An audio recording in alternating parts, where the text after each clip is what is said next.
হামজার আজ ঘরের মাঠে ম্যাচ। হোম গ্রাউন্ডে তারা আতিথেয়তা দেবে মিলওয়ালকে। গেল ম্যাচটা মোটেও ভালো যায়নি শেফিল্ডের জন্য। বেশ কিছু চান্স কাজে লাগেনি, তাই ম্যাচটাও জেতা হয়নি। তবে এই ম্যাচে ঘুরে দাঁড়াতে মরিয়া হামজা চৌধুরীর শেফিল্ড ইউনাইটেড।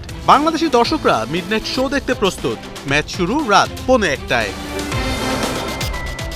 এতদিন পপকর্ন হাতে রাত জায়গা হতো মেসি, নেইমার, রোনালদোর ম্যাচ দেখার জন্য। তবে হামজা চৌধুরী বদলে দিয়েছেন সেই পরিসংখ্যান।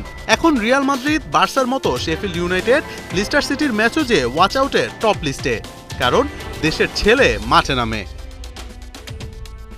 দেশ থেকে ফিরেই যেন আরো আগ্রাসী হামজা দেওয়ান চৌধুরী। শেফিল্ডের হয়ে প্রতিটি ম্যাচেই রাখছেন তার কার্যকরী পারফরমেন্স। ডিফেন্সিভ মিডফিল্ডে হামজা একাই আটকে দিচ্ছেন প্রতিপক্ষের প্লেয়ারদের। গোল করা তো পরের কথা, এক হামজা পার করতেই যেন ঘাম ছুটে যাচ্ছে স্ট্রাইকারদের। প্রিমিয়ার লিগের প্লেয়ার বলে কথা। শেষ ম্যাচে তার দল শেফিল্ড হারলেও যে 58 মিনিট হামজা মাঠে ছিলেন, সে পুরোটা সময় দাপিয়ে বেরিয়েছেন।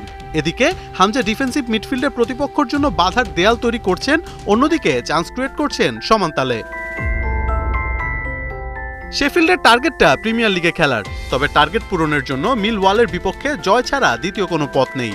মিলওয়ালের বিপক্ষে জিতে গেলে উঠে যাবে টেবিলের শীর্ষে। সর্বমোট 31 বার একে অপরের বিপক্ষে মাঠে নেমেছে দুদল, যেখানে দু দলেরই আছে 13টি করে জয়। ড্র হয়েছে 5টি ম্যাচ। চ্যাম্পিয়নশিপের সবশেষ 5 ম্যাচে 3 জয় এবং 1 ড্র আছে শেফিল্ডের। অন্যদিকে মিলওয়ালের 3 জয় থাকলেও হেরে গেছে 2টি ম্যাচ।